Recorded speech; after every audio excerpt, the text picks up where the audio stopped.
नमो बुद्धाय, जय भीम. मी तेजल खिल्लारे.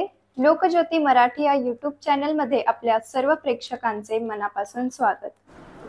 संपूर्ण जगाला मानवतेचा, समतेचा, बंधुतेचा, बुद्धिवादी व लोकशाही विचारांचा धम्म देणारे सिद्धार्थ गौतम बुद्ध आणि ज्यांच्या बुद्धीचे व ज्ञानाचे महत्त्व सबंध जगाने मान्य केले आहे असे ज्ञानाचे महासागर, प्रज्ञासूर्य, विश्वरत्न, परमपूज्य डॉक्टर बाबासाहेब आंबेडकर यांच्या 134व्या जयंती दिनानिमित्त मी सर्वप्रथम त्यांच्या विचारांना नतमस्तक होऊन अभिवादन करतो. येथे मंचावर उपस्थित आदरणीय भंतेजी, त्याचप्रमाणे या मंडळाचे अध्यक्ष कांबळे सर, माझे दोघं मित्र विजय गायकवाड सर आणि किसन वराडे सर, त्याचप्रमाणे पदाधिकारी आणि या संपूर्ण कार्यक्रमासाठी बालगोपालांसह उपस्थित झालेले उपासक आणि उपासिका यांना माझा सप्रेम जय भीम आणि बाबासाहेब आंबेडकरांच्या 134व्या जयंतीच्या मनपूर्वक खूप खूप शुभेच्छा व मंगलकामना.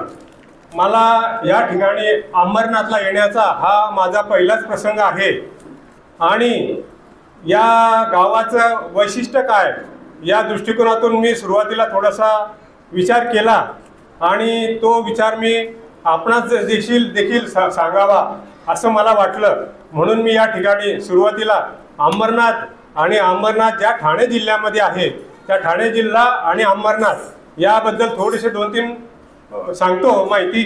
ती आपणाला माहिती असेलच पण काही लोकांना नवीनही असू शकते. अंबरनाथ हे ठाणे जिल्ह्यात असून ती महाराष्ट्राची राजधानी व भारताची आर्थिक राजधानी असलेल्या मुंबईशी संलग्न असलेला जिल्हा आहे. ठाणे जिल्ह्याचं अगोदरचं नाव श्रीस्थानक असे होते, त्याचं प्राचीन नाव. भारतातली सर्वात प्रथम रेल्वे ही बोरीबंदर स्टेशनपासून म्हणजे मुंबईचं आजचं जे छत्रपती शिवाजी महाराज टर्मिनस जे आहे CSMT ज्याला आपण म्हणतो तिथपासून तर ठाण्यापर्यंत 16 एप्रिल 1853 रोजी 32 किलोमीटरचा हा प्रवास करून या ठिकाणी आलेली आहे. म्हणजे आपला जो हा अंबरनाथचा जो जिल्हा आहे ठाणे जिल्हा, त्या ठाणे जिल्ह्यामध्ये प्रथमतः हा रेल्वे आलेली आहे भारतातून. हे सगळ्यात महत्त्वाची गोष्ट आहे. आणि जर आपण अंबरनाथचा जर विचार केला तर अंबरनाथला रेल्वे मात्र मे 1878ला आली. म्हणजे पहिली रेल्वे CSMT ते ठाण्याला आल्यानंतर 25 वर्षानंतर अंबरनाथला रेल्वे आलेली आहे. ठाणे जिल्हा हा सागरी जिल्हा आहे, डोंगरी जिल्हा आहे आणि नागरी अशा तिन्ही प्रकारच्या वैशिष्ट्यपूर्ण रचनेचा ठाणे जिल्हा बनलेला आहे. या जिल्ह्यामध्ये आदिवासींची लोकसंख्या भरपूर आहे आणि 1 ऑगस्ट 2014 रोजी मात्र जिल्ह्यातील 8 तालुके वेगळे करून या ठिकाणी पालघर हा एक जिल्हा करण्यात आला. अंबरनाथ हे ठाणे जिल्ह्यातील औद्योगिकदृष्ट्या प्रगत असा तालुका आहे. भारत सरकारचा या ठिकाणी दारुगोळा बनवण्याचा आणि शस्त्रास्त्र निर्मितीचा कारखाना इथेच आहे. ठाणे जिल्ह्यामध्ये महानगरपालिका, नगरपालिका, सिडको व MIDC यासारखी प्राधिकरणे असल्यामुळे सर्वाधिक महसूल उत्पन्न देणारा जिल्हा हा ठाणे जिल्हा म्हणून ओळखला जातो. ठाणे जिल्ह्यामध्ये सर्वाधिक धरणं असल्यामुळे पाणी पिकविणारा जिल्हा अशी ही ठाणे जिल्ह्याची ओळख आहे. ठाणे जिल्हा हा उद्योगांचे माहेरघर आहे. तसेच देशातील सर्वाधिक लोकसंख्या असलेला जिल्हा आहे. लोकसंख्येची घनता म्हणजे दाट लोकसंख्या या ठाणे जिल्ह्यातच आहे. अंबरनाथ हा औद्योगिक तालुका असून त्याचे औद्योगिक क्षेत्रफळ 228 हेक्टर असून 291 औद्योगिक भूखंड आहेत आणि उत्पादक युनिटांची संख्या ही 250 इतकी आहे. अंबरनाथ हे ठाणे शहरापासून 22 किलोमीटर अंतरावर असून ते मुंबई पुणे या रेल्वे मार्गावर जोडलेले आहे. रेल्वे मार्गामुळे अंबरनाथ शहराचे पूर्व आणि पश्चिम असे 2 विभाग झालेले आहेत. अंबरनाथच्या पश्चिम विभागामध्ये मुख्यतः औद्योगिक क्षेत्र आहे. सगळे कारखाने वगैरे जे आहे ते अंबरनाथ पश्चिममध्ये आहे. लहान व मध्यम स्वरूपाचे रसायन उद्योग तिथे आहे. आयुध व दारुगोळा निर्मितीचा म्हणजे ऑर्डनन्स फॅक्टरीचा कारखाना देखील ते कोठार तिथेच आहे. नंतर भारतामध्ये आगपेटी बनवणाऱ्या म्हणजे माचीस बनवणाऱ्या जे कारखाने आहेत महत्त्वाचे 4-5 ठिकाणी, त्याच्यातला सर्वात मोठा कारखाना विमको कंपनीचा कारखाना हा अंबरनाथमध्येच आहे. त्याचप्रमाणे अंबरनाथ येथे 101 एकर क्षेत्रावरील सर्वोदय हाऊसिंग सोसायटी ही या जिल्ह्यातील सर्वात मोठी हाऊसिंग सोसायटी आहे. आता हे तर आपण आता या ठिकाणी बघितलं की ठाणे जिल्ह्याची माहिती आणि अंबरनाथची माहिती बघितली, परंतु अंबरनाथला आणखी एक वैशिष्ट्यपूर्ण गोष्ट आहे ती म्हणजे अंबरनाथ येथे असलेलं पर्यटन स्थळ किंवा धार्मिक ठिकाण. अंबरनाथ येथे शिव मंदिर किंवा शिवालय आहे. शिवालय आपण सर्वांनी बघितलेलं असणारच, तरी देखील शिव मंदिर हे शिलाहारकालीन वास्तुकलेचा उत्तम नमुना आहे. शिलाहारांनी उत्तर कोकणावर 400हून अधिक वर्षे राज्य केले. ठाणे जिल्हा हा कोकणातला उत्तर भाग आहे आणि इथे शिलाहारांनी 400 वर्ष या ठिकाणी राज्य केलं. त्यांनी कला आणि संस्कृतीला प्रोत्साहन दिले. अंबरनाथच्या पूर्व भागात म्हणजे याच भागात ते मंदिर आहे, प्राचीन शिव मंदिर. वालधुनी नदीच्या काठावर काळ्या दगडावर बांधलेले हे मंदिर आहे. मंदिराच्या गाभाऱ्यात उतरण्यासाठी 20 पायऱ्या आहेत. महाशिवरात्रीस येथे मोठी यात्रा असते. हे 11व्या शतकातलं शिलाहाराच्या काळातील एक प्राचीन पश्चिमाभिमुख म्हणजे पश्चिमेकडे तोंड असलेलं शिव मंदिर आहे. हे शिव मंदिर 1060 मध्ये बांधून पूर्ण झाले. या मंदिराच्या शैलीत उत्तर आणि दक्षिण शैलीचा अजोड संगम झालेला दिसून येतो. या शिव मंदिरात ब्रह्माच्या देखील अनेक मूर्त्या महत्वाच्या ठिकाणी बसवलेल्या आहेत, कारण या ठिकाणी ब्रह्माचे अनुयायी देखील भरपूर होते आणि त्या लोकांना धार्मिक बाबतीत त्यांचा भावनाचा मान ठेवण्यासाठी येथे ब्रह्माच्या मूर्त्या या ठिकाणी ठेवण्यात आलेल्या आहे. बरं, अंबरनाथ हे गावाचं नाव कसं पडलं तर या ठिकाणी आम्रनाथ या शब्दाचा अपभ्रंश झाला आणि हे जे अंबरनाथचं मंदिर आहे त्या मंदिरावरूनच याला अंबरनाथ हे नाव पडलेलं आहे. शिव मंदिरामुळेच अंबरनाथ हे नाव मिळालं आहे. आणि या मंदिरावरचं जे शिखर आहे ते शिखर जे आहे ते सर्वात पुरातन असून ते भूमिज शैलीचं आहे. भूमिज शैलीचं हे आपण अंबरनाथचं पर्यटन स्थळाच्या बाबतीत बघितल्यानंतर आणखी एक महत्त्वाचा मुद्दा या ठिकाणी आहे की या भागाला अपरांत असं देखील म्हणत असत. पूर्वीच्या काळी अपरांत असं म्हणत असत. ठाणे जिल्हा हा उत्तर कोकणाचा भाग होता जो अपरांत या नावाने ओळखला जाईल आणि अपरांत हा भाग सम्राट अशोकाच्या संबंधित होता. सम्राट अशोकाचं राज्य देखील या ठिकाणी होतं आणि नालासोपारा हे जे ठिकाण आहे ज्या ठिकाणी गौतम बुद्धाच्या मूर्त्या आता सापडलेल्या आहे त्या नालासोपाऱ्याच्या लेखावरून ठाण्याचे बौद्धकालीन संबंध या ठिकाणी स्पष्ट होतात. ठाणे जिल्हा आणि तुमचं गाव अंबरनाथ याचा आपण भौगोलिक आणि ऐतिहासिक तपास केला किंवा बघितला, परंतु आणखी या ठिकाणी एक महत्त्वाचा मुद्दा असा आहे की या गावाचा बाबासाहेब आंबेडकरांशी काही संबंध आला आहे का? बाबासाहेब आंबेडकरांचा या गावाशी संबंध आला आहे का?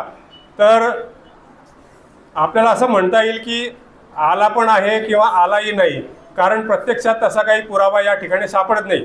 परंतु आपल्या शेजारचं पुढचं जे गाव आहे बदलापूर, त्या बदलापूरला मात्र तिथे पांडुरंग भास्कर शास्त्री पालय शास्त्री राहत असत आणि त्यांनी 1927ला 3 मेला शिवाजी महाराजांची जी त्रिसंवत्सरिक जयंती होती म्हणजे शिवाजीच्या जयंतीला 300 वर्ष पूर्ण झाल्याबद्दल जी जयंती त्या ठिकाणी ते साजरी करणार होते त्या ठिकाणी त्यांनी बाबासाहेब आंबेडकरांना त्या सभेचं अध्यक्ष म्हणून पाचारण केलं आणि त्यांच्या मंडळाचे जे कार्यकर्ते होते पालय शास्त्री त्यांना त्यांनी सांगितले की तुम्ही बाबासाहेब आंबेडकरांकडे जा आणि त्यांना अध्यक्षपद म्हणून सांगा आणि त्यांना इथे येण्यासाठी कबूल करा.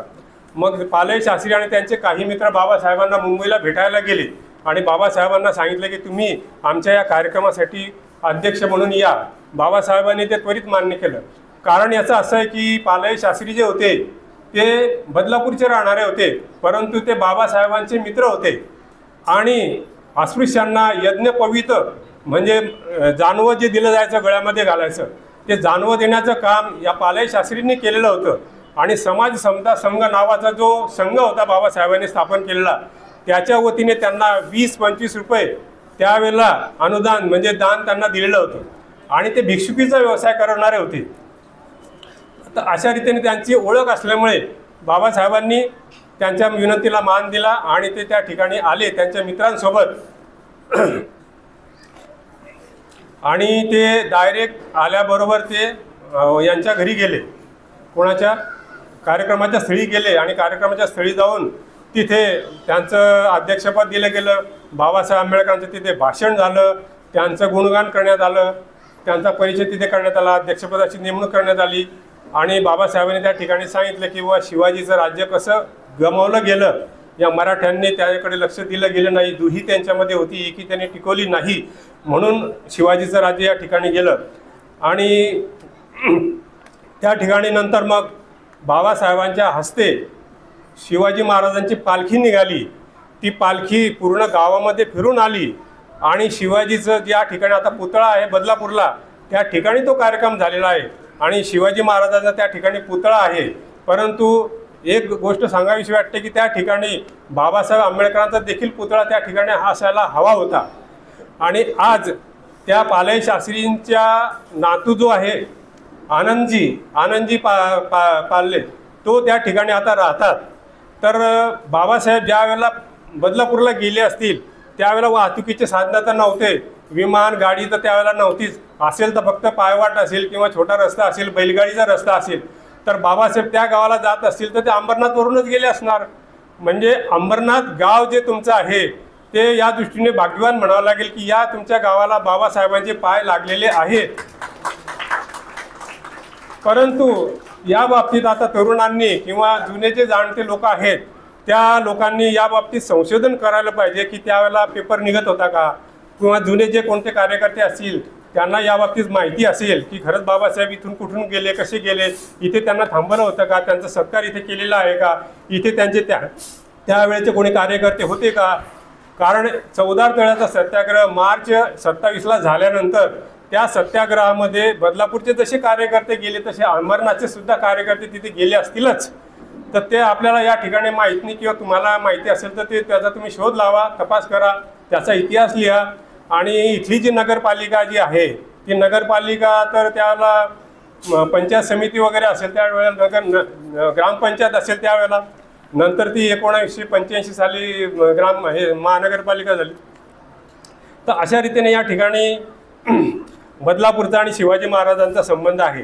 तर नंतर ज्या वेळेला कोर्टामध्ये केस चालली मार्चच्या 14 तळ्याची, त्या 14 तळ्याच्या केसमध्ये मात्र बाबासाहेबांच्या बाजूने हे पालय शास्त्रींनी साक्ष दिलेली आहे.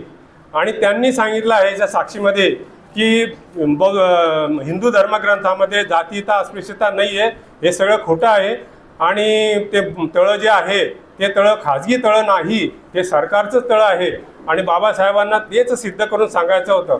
परंतु त्यावेळेला जे केस टाकणारे लोक होते, स्पृश्य लोक, सवर्ण लोक, ते अडून राहिले. आणि त्यांनी जो सुप्रीम याचा महाडच्या तळ्याचा जो निकाल दिला होता दलितांच्या बाजूने म्हणजे बाबासाहेबांच्या बाजूने, त्याच्यावर त्यांनी ठाण्यामध्ये जिल्ह्याला अपील केलं. आणि ठाण्याला महाडला 2 एप्रिल 1930ला बाबासाहेबांची साक्ष त्या ठिकाणी महाडच्या कोर्टात झालेली आहे. आणि बाबासाहेबांची साक्ष त्या ठिकाणी होणार म्हणून त्यावेळेला कुलाबा जिल्हा आणि रत्नागिरी जिल्हा या इतर जिल्ह्याचे, ठाणे जिल्ह्याचे संपूर्ण लोक त्या ठिकाणी त्या बाबासाहेबांच्या साक्षीसाठी तिथे हजर झाले होते. आणि त्याच्यानंतर दुसऱ्या तिसऱ्या दिवशी या पालय शास्त्रींची पण त्या ठिकाणी साक्ष झालेली आहे. अशा रीतीने बाबासाहेबांनी 13 लोक त्यांच्या साक्षीसाठी मिळवले होते आणि त्यांच्या बाजूने निकाल लावून घेतला होता. परंतु ते अपिलामध्ये गेल्यानंतर ते ठाण्याला केस गेली. ठाण्याला केस गेल्यानंतर तिथे सुद्धा या साक्षी पुरावे झाले, कागदपत्र दिले गेले, पुन्हा नवीन लोकांना बोलवण्यात आलं. आणि तिथे देखील 3-4 वर्षे गेल्यानंतर मग पुन्हा तिथे त्यांच्या बाजूनेच निकाल, त्यांच्या विरोधात लागला निकाल, सवर्णांच्या विरोधात. मग ते मुंबईच्या हायकोर्टात गेले. तिथे ती केस 4 वर्ष अडकून राहिली. तिथे त्यांनी ते मुद्दाम वेळ घालवला तिथे आणि शेवटी स्पृश्य लोक जे होते, सवर्ण लोक जे होते, त्यांना हे सिद्धच करता आलं नाही की हे तळं जे आहे ते खाजगी मालकीचं आहे. म्हणजे खाजगी मालकीचं तळं आहे असं त्यांना सिद्ध करता आलं नाही. म्हणून कोर्टाने सांगितलं, ब्रूमफील्ड नावाच्या वकिलाने, जजाने, की जर तुम्ही हे सिद्ध करू शकत नसाल की हे तळं जर तुमचं म्हणजे खाजगी आहे तर नाही सिद्ध नाही करतायत, म्हणजे ते ऑटोमॅटिकली ते तुमचं सार्वजनिक आहे. आणि सार्वजनिक तळं असल्याचा त्या ठिकाणी एक मैलाचा दगड देखील आहे. आणि महाडचे जे हे होते अध्यक्ष त्यावेळेला नानासाहेब टिपणीस, त्यांनी देखील बाबासाहेबांना बरीच या ठिकाणी मदत केली.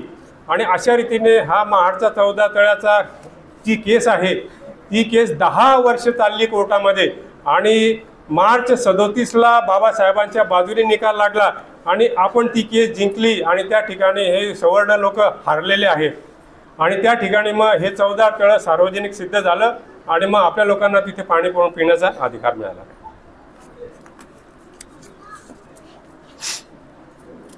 ही जी सगळी माहिती मी सांगतो आहे ती म्हणजे बाबासाहेबांनी त्यावेळेला जे पेपर चालवले होते, एक म्हणजे चालवला होता मूकनायक, नंतर दुसरा चालवला होता बहिष्कृत भारत. 14 तळ्याचा सत्याग्रह झाल्यानंतर ताबडतोब 2 एप्रिलपासून त्यांनी बहिष्कृत भारत पेपर सुरू केला. आणि त्या पेपरच्या 20 मे 27च्या अंकामध्ये ही सगळी माहिती आलेली आहे. बाबासाहेब बदलापूरला कसे आले, काय काय झालं, आणि ते पालय शास्त्रींनी त्यांना कशी मदत केली. आणि या बाबतीत मला एक आणखी दुसरं सांगावंसं वाटेल की ह्या महाडच्या 14 तळ्याच्या संबंधात एक नाशिकचे जे वकील होते यशवंत चावरे, डॉक्टर यशवंत चावरे, त्यांनी या महाडच्या संग्रामावर एक प्रचंड मेहनत घेऊन 12 वर्ष मेहनत घेऊन एक पुस्तक लिहिलेलं आहे की महाडचा 14 तळ्याचा दावा कसा झाला, कोणी केला दावा, त्याचे साक्षी पुरावे काय झाले, मग त्याच्यावर निकाल काय दिला गेला, मग ते त्याच्यानंतर मग ते हायकोर्टात कशी गेले, सुप्रीम कोर्ट जिल्ह्याच्या कोर्टात कशी गेले, तिथे कोणकोणाचे पुरावे झाले आणि त्यांनी तिथे कोणकोणत्या पुरावे दिले. तर अशा रीतीने तिथे जे संपूर्ण कारभार झाला तिथे तिथे पाली त्यावेळेला मोडी भाषा होती. मोडी भाषेमध्ये सुद्धा त्यांनी तिथे त्या ठिकाणी निवेदनं दिलेली आहेत. आणि पालय शास्त्रींनी पण त्या ठिकाणी निवेदन दिलेले आहे. त्यांचा देखील त्या याच्यामध्ये संपूर्ण उल्लेख त्या पुस्तकात आलेला आहे. आणि माझं जर भाग्य मी समजतो या ठिकाणी की ते पालय हे जे आहे चावरे साहेब ते रिटायर्ड जज असल्यामुळे जिल्ह्याचे ते माझे पण मित्र आहे. आणि त्यांनी जे पुस्तक लिहिलेलं आहे ते पुस्तक मी तुम्हाला या ठिकाणी दाखवण्यासाठी मुद्दाम आणलेलं आहे. तुम्ही कार्यक्रम झाल्यानंतर पाहू शकता किंवा आताही तुम्हाला मी त्याचा कव्हर दाखवतो.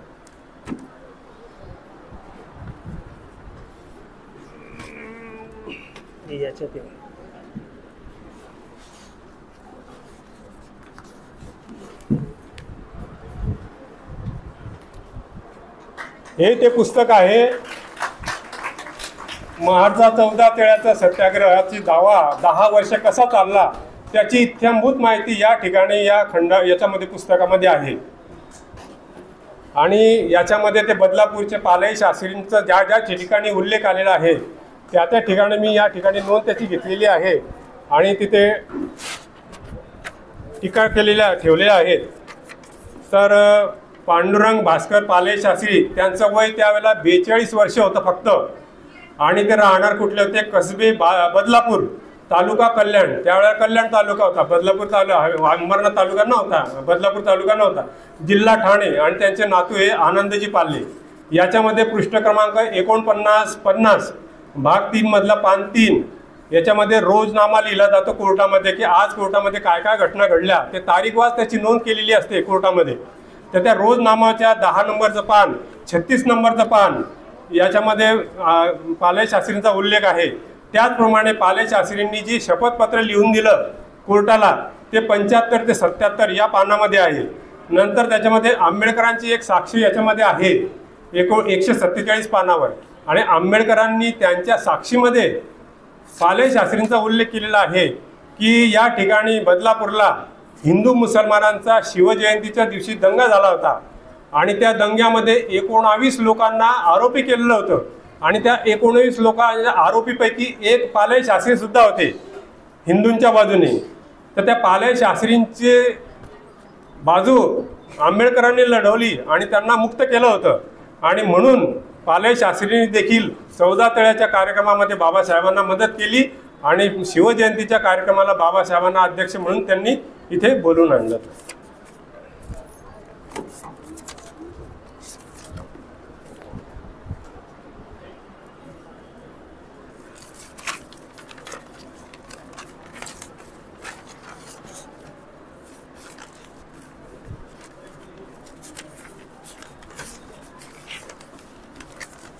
ठाणे जिल्हा, नंतर आपलं अंबरनाथ गाव आणि त्याच्यानंतर पालय शास्त्रींचं बदलापूर आणि कोर्टाचं, महाडच्या कोर्टाच्या कामकाजाचा आपण या ठिकाणी आढावा घेतला. आता आपल्या या बाबासाहेब आंबेडकरांच्या जयंतीच्या निमित्ताने मला जो विषय दिलेला आहे या ठिकाणी, किंवा मी निवडला आहे असं म्हणा, कारण सोनवणे सरांनी, बबन सोनवणेंनी मला एक व्हिडिओ पाठवला होता जयंतीचा.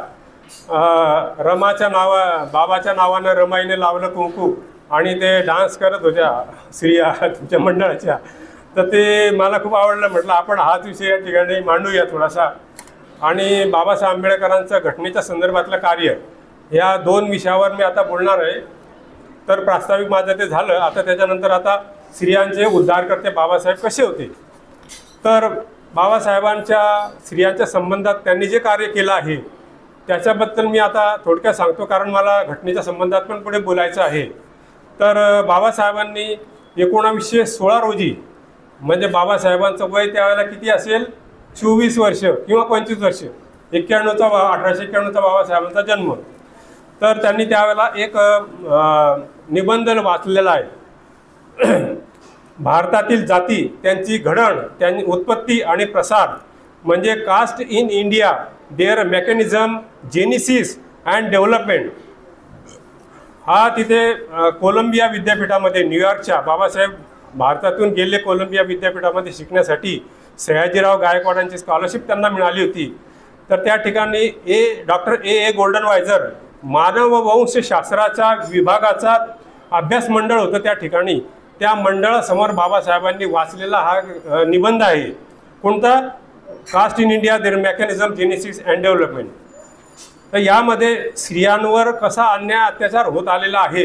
बाबासाहेब जरी भारतातून तिथे गेल्या अमेरिकेला, तरी त्यांच्या मनामध्ये, त्यांच्या विचारांमध्ये, आपल्या भारत देशामध्ये ज्या वाईट प्रथा आहेत, जी जातीयता आहे, महिलांवर जे अन्याय अत्याचार केले जातात, त्याचा ते त्या ठिकाणी देखील विचार करताना दिसतात. वास्तविक ते तर अमेरिकेत गेले होते, त्यांनी भारतातले प्रश्न विचाराची घेण्याची गरज नव्हती, पण ते खरे देशभक्त होते. म्हणून त्या ठिकाणी त्यांनी या प्रश्नावर तिथे विचार केला आणि तो विषय तिथे मांडला. बाबासाहेबांचं म्हणणं काय होतं की युद्ध जे होतात, म्हणजे मारामाऱ्या किंवा युद्ध जे होतात, त्याच्यामध्ये स्त्रिया ज्या आहेत त्या आता काही युद्धाला जात नाही, तर माणसं युद्धाला जातात. माणसं युद्धाला गेल्यानंतर माणसं एकमेकांना मारतात, कापतात, खलास करतात, त्यांचे जीव जातो. मग त्या बाया ज्या होत्या त्या विधवा राहतात. मग बायांची वाढलेली संख्या असते आणि स्त्रियांची संख्या आणि माणसांची संख्या दोघं समसमान असायला पाहिजे निसर्ग नियमाप्रमाणे. मग आता या वाढलेल्या जास्तीच्या स्त्रियांचं काय करायचं? किंवा काहींचे लग्न झालेले असतात, परंतु त्यांचा नवरा काही कारणास्तव आजाराने मरतो, कशाने मरतो, तर त्याच्यामुळे त्या स्त्रियांचं पण का प्रश्न निर्माण होतो. तर काय करायचं? मग त्याच्यावर या उच्चवर्णीयांनी, परंपरावाल्यांनी आपली जात सांभाळली गेली पाहिजे, जातीची सरमिसळ होऊ नये म्हणून त्यांनी काय केलं की स्त्रियांवर वैधव्य लादलं. आणि ज्या स्त्रियांवर वैधव्य लादलं किंवा ज्या स्त्रीचा पती मेला, तो तिथे त्याला ज्या वेळेला सरणावर नेतात जाळायला, त्यावेळेला त्या बाईला, त्याच्या बायकोला तिथे सती म्हणून जायला होता. तर हा समतोल राहिला पाहिजे. बाबासाहेबांनी इथे एवढा प्रचंड विचार केला आहे. म्हणजे विधवेला मृतपतीच्या शवाबरोबर जाळून टाकणे किंवा वैधव्य लादणे, त्यांचं टक्कल करून त्यांना लग्न न करू देणे, नंतर विधुरासोबत बरोबर ब्रह्मचर्यावस्था लादणे आणि लग्न योग्य नसलेल्या अल्पवयीन मुलींची त्यांचे लग्न लावून देणे. ज्या मुली अल्पवयीन आहे, बालिका आहे, त्यांचं लग्नाचं वय अजून झालं नाही, परंतु त्यांचं लग्न लावून द्यायचं बळजबरी. अशा रीतीने हा भारतातील जाती, हा बाबासाहेबांनी सर्वात पहिला निबंध बाबासाहेबांनी जो स्त्रियांच्या संदर्भात लिहिला आहे तो आहे. त्यानंतर दुसरं आहे, महाडमध्ये मनुस्मृतीचं दहन केलं बाबासाहेबांनी. मनुस्मृती हा मनूने दिलेला, ब्राह्मणांसाठी बनवलेला हा कायदा होता. त्या कायद्यामध्ये अस्पृश्यांना, शूद्रांना, महिलांचे अतिशय अपमानास्पद त्यांना वागणूक दिलेली, त्यांच्या बाबत भरपूर त्यांनी त्याच्या विरोधात लिहिलेले.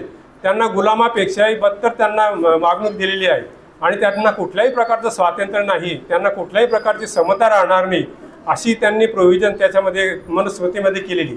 तर बाबासाहेबांनी ज्यावेळेला 14 तळ्याच्या सत्याग्रहाला आले आणि तो सत्याग्रह त्यांनी केला मार्चमध्ये 19 आणि 20 मार्च 1927ला, त्यावेळेला पाणी पिण्याचे सत्याग्रह केल्यानंतर देखील बाबासाहेबांच्या अनुयायांना इथल्या लोकांनी मारहाण केली, त्यांचं रक्त सांडलं.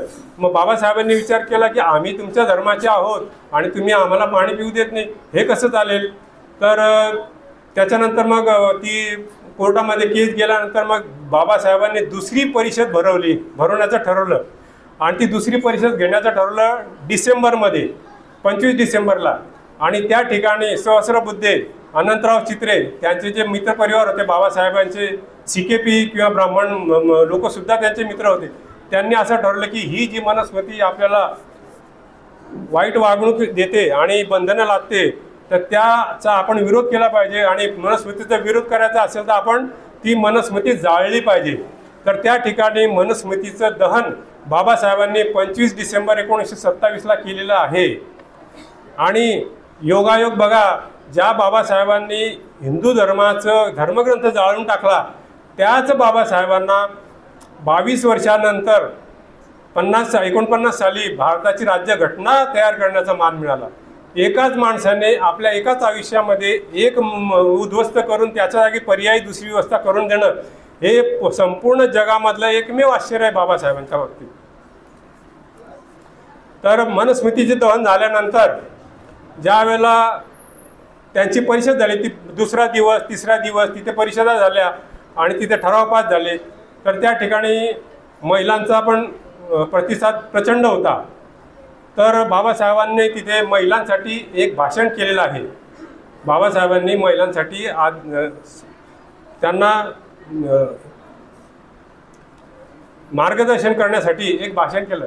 त्याच्यामध्ये बाबासाहेब असं म्हणतात की तुम्ही दुर्गुणांपासून दूर राहा, व्यसनी पतीला जवळ येऊ देऊ नका, नंतर तुम्ही स्वप्न मोठे पाहायचे, तुम्ही गळाभर ते गळसऱ्या, नंतर हातामध्ये ते पाटल्या बिटल्या वजनदार कथलाचे दागदागिने घालू नका, त्याच्याऐवजी कमी वजनाचे पण सोन्याचे दागिने घाला. नंतर तुम्ही साडी जी नेसता ती तुम्ही वेगळ्या प्रकारची साडी नेसू नका, ब्राह्मण बाया जशा साड्या नेसता तशा साड्या तुम्ही पण नेसा, कुंकू तुम्ही पण तसं लावा, वेणी फणी पण तुम्ही तशाच करा. तर हे एवढं सांगून बाबासाहेब थांबल्यानी तर बाबासाहेब म्हणाले की जर ब्राह्मणबाई गरोदर असेल तर ती असा विचार करते की या ठिकाणी आता कलेक्टरची जागा कुठे निर्माण होणार आहे, म्हणजे माझ्या मुलाला मी कलेक्टर करेल. म्हणजे तिची विचारसरणी सुरुवातीपासूनच तिच्या मनात ध्येय बनवलेलं तिने असतं. परंतु आपल्या बाया काय विचार करत असतील, झाडूवाल्याची ड्युटी कुठे जागा निर्माण होणार आहे. तर उच्च ध्येय ठेवा, उच्च ध्येय ठेवल्याशिवाय तुमची प्रगती होणार नाही. म्हणून बाबासाहेबांनी सांगितलं की तुम्ही स्वच्छ राहा, चांगले कपडे घाला, मनात चांगले विचार ठेवा. आणि याच्यासाठी मग त्यांनी त्यांच्यासोबत आलेले जे होते टिपणीस आणि ते आनंदराव चित्रे, त्यांच्या बायकांना त्यांनी सांगितलं, जे CKP होते त्यांच्या बायकांना त्यांनी सांगितलं की अस्पृश्य बाया ज्या ठिकाणी या तळ्यावर आलेल्या आहेत संमेलनासाठी, त्यांना तुम्ही साडी कशी नेसायची ते शिकवा, कुंकू कसं घालायचं ते शिकवा, नंतर वेणी फणी कशी करायची ते शिकवा. तर त्या बायांनी आपल्या अस्पृश्य बायांना त्या ठिकाणी शिकवलं सगळं.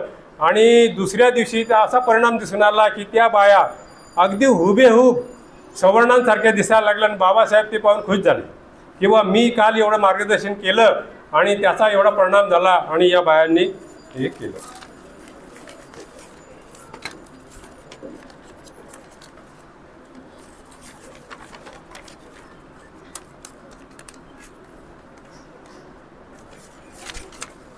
त्याच्यानंतर बाबासाहेबांचं महिलांच्या संबंधात आणखी एक फार मोठे योगदान असं आहे की त्यांनी all India schedule caste federation नावाचा पक्ष 19 जुलै 42 मध्ये नागपूरला स्थापन केला.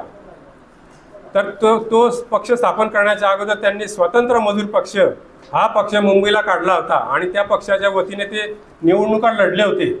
परंतु त्याच्यानंतर त्यांनी असं बघितलं की हा पक्ष म्हणजे मुंबईपुरता मर्यादित आहे आणि याच्यामध्ये शेड्यूल कास्टचा उल्लेख कुठे केला जात नाही, तर म्हणून त्याच्यामध्ये तो उल्लेख व्हावा आणि तो पूर्ण भारतभर लागू व्हावा या दृष्टिकोनातून त्यांनी भारतातल्या सर्व प्रमुख दलित पुढाऱ्यांना बोललं होतं. पंजाबमधून, बंगालमधून, महाराष्ट्रातून, इतर ठिकाणून सगळीकडून लोक आले आणि त्या ठिकाणी हा स्वतंत्र all India schedule caste federation स्थापन केला. आणि एन शिवराज नावाचे गृहस्थ त्यांचे जे मित्र होते मद्रासचे, त्यांना या पक्षाचं त्यांनी अध्यक्ष केलं. आणि ही जी परिषद झाली 18, 19, 20 जुलै नागपूरला, त्याच्यामध्ये महत्त्वाचं म्हणजे एक असं की अखिल भारतीय दलित वर्ग महिला परिषदसुद्धा त्याच्यामध्ये भरवली गेली स्वतंत्र, फक्त महिलांसाठी. तर ती झाली होती 20 जुलै 1942ला. अखिल भारतीय दलित वर्ग महिला परिषदेच्या द्वितीय सत्राला 20 जुलै 1942 रोजी सकाळी 10 वाजता मोहन पार्क, नागपूरमध्ये जो मोहन पार्क होता त्यावेळेला आहे म्हणजे आता, त्या ठिकाणी खास शामियाना उभारण्यात आला होता आणि त्या ठिकाणी 75,000 उपस्थिती होती. त्यापैकी 25,000पेक्षा जास्त ही महिलांची उपस्थिती होती. म्हणजे बाबासाहेबांच्या बाबतीत असं म्हणता येईल की बाबासाहेबांच्या लढ्यामध्ये सुरुवातीपासूनच महिलांचा तेवढाच सहभाग असायचा जेवढा पुरुषांचा असायचा. बाबासाहेबांच्या महिलांनी पुरुषांना तेवढंच साथ दिलेली आहे सोबत. तर महिला प्रतिनिधी उपस्थित आणि पाहुण्यांची संख्या सुमारे 25,000 असावी. मंचावर सन्माननीय बाबासाहेब आंबेडकर आणि इतर प्रसिद्ध नेते विराजमान झाले. या कार्यक्रम जे अधिवेशन झालं महिलांसाठीचं, त्याच्या स्वागताध्यक्ष कीर्तिबाई पाटील होत्या. त्यांचं त्या ठिकाणी भाषण झालं. त्यांनी स्त्रियांच्या संबंधात 2 गोष्टी सांगितल्या की हिंदू धर्माने स्त्रियांवर लादलेली बंधने कोणकोणती आहेत आणि त्याचे गंभीर दुष्परिणाम कसे होतात, आणि दुसरं म्हणजे आमच्यातीलच काही पुरुषांकडून होणारा विरोध. म्हणजे त्यावेळेला कसं की स्त्रियांचं राज्य नव्हतं, पुरुषांचं राज्य होतं. पुरुष स्त्रियांवर बंधनं आणत असत आणि स्त्रियांना कुठल्याही प्रकारची मोकळीक नव्हती, कुठलाही अधिकार नव्हता, त्यांना स्वातंत्र्य दिलं जात नव्हतं. तर त्या परिषदेच्या जनरल सेक्रेटरी श्रीमती इंदिराबाई पाटील या होत्या आणि या संपूर्ण कार्यक्रमाच्या अध्यक्षा होत्या श्रीमती सुलोचनाबाई डोंगरे. त्या डोंगरेंनी नंतर आपल्या भाषणामध्ये भाषण झाल्यानंतर त्यांनी तिथे ठराव मांडले. ते 8 ठराव मांडले त्यांनी. ते ठराव कोणते आहेत तर अखिल भारतीय दलित वर्ग परिषदेला त्यांनी पाठिंबा दिला, म्हणजे जी परिषद भरवली होती बाबासाहेबांनी. नंतर घटस्फोटाचा कायदा करण्यात यावा, त्याला मान्यता द्यावी. नंतर बहुपत्नीत्वाची प्रथा बंद करण्यात यावी. म्हणजे पुरुषांना कसं होतं की दुसरी पत्नी करता येत होती पहिली पत्नी असताना देखील, तर ती प्रथा बंद केली गेली पाहिजे. नंतर आर्थिक परिस्थितीमध्ये सुधारणा झाली पाहिजे महिलांच्या, म्हणजे त्यांना पुरुषांना जशी रजा मिळते तशी महिलांना देखील रजा मिळाली पाहिजे. नंतर त्यांचं काम करत असताना त्यांचं नुकसान झालं, त्यांचं दुखापत झाली, त्यांचा काही अपघात झाला तर त्या अपघाताची भरपाई, नुकसानीची भरपाई त्यांना मिळाली पाहिजे. आणि त्यांचे नोकरी संपल्यानंतर त्यांना निवृत्ती वेतन देखील मिळालं पाहिजे. म्हणजे 1942 साली महिलांच्या परिषदेमध्ये ही महिला त्या ठिकाणी ठराव मांडते. शिक्षण, मुलींसाठी वसतिगृह काढले गेले पाहिजे.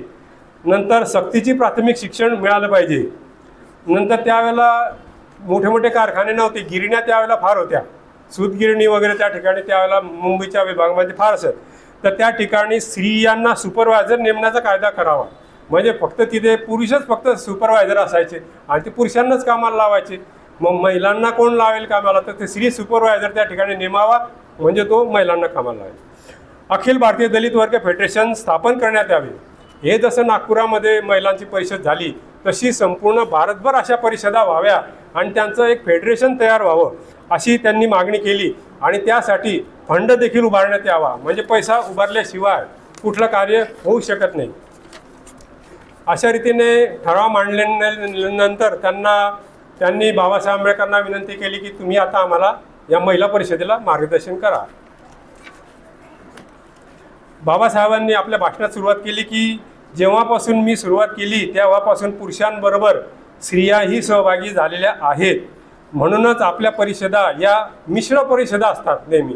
म्हणजे बाबासाहेबांची कुठलीही सभा फक्त पुरुषांची फक्त महिलांची अशी कधीच नसायची.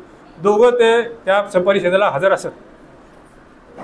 आणि बाबासाहेबांचा महत्त्वाचा उद्गार त्या ठिकाणी सांगितला की स्त्रियांची प्रगती ज्या प्रमाणात झाली असेल त्यावरून एखाद्या समाजाची प्रगती किती आहे ते मी मोजत असतो. म्हणजे ज्या समाजाच्या स्त्रिया शिकलेल्या असतील तेवढं त्यांची प्रगती झालेली आहे. ते फार महत्त्वाचं बाबासाहेबांचं वाक्य आहे.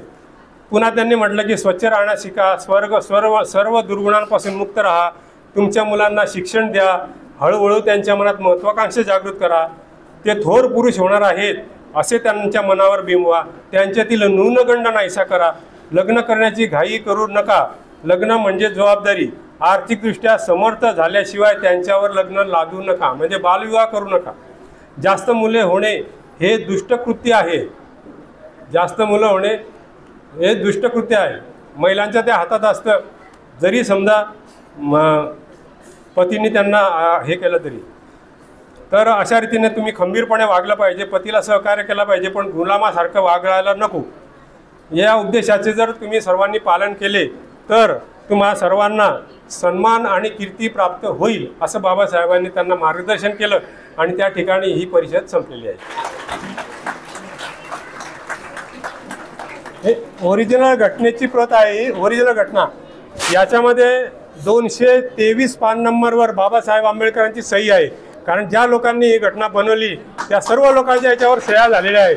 तर त्याच्यामध्ये 222 नंबरच्या पानावर त्याच्यामध्ये 2 भाग केले, इकडचा एक भाग आणि इकडचा एक भाग. तर पहिल्या भागामध्ये 10 नंबरच्या क्रमांकावर बाबासाहेब आंबेडकरांची त्याच्यात सही आहे. सर्वात प्रथम या मंडळाचे अध्यक्ष, नंतर ते बबन सोनवणे, आमचे दोघं मित्र विजय गायकवाड, नंतर किसन वराडे यांचा मी फार आभारी आहे. त्यांच्या प्रयत्नामुळे मला या ठिकाणी तुमच्याशी भेट घेण्याचा प्रसंग मिळाला, योग मिळाला, त्याबद्दल मी स्वतःला धन्य समजतो. आणि माझं या ठिकाणी तुम्ही भाषण शांतचित्ताने ऐकून घेतलं त्याबद्दल मी तुमचा आणि सगळ्या मंडळाचा आभारी आहे. जय भीम, नमो बुद्धाय. आमचे असेच नवनवीन व्हिडिओ पाहण्यासाठी लोकज्योती मराठी या यूट्यूब चॅनलला सबस्क्राईब व लाईक करायला विसरू नका. धन्यवाद.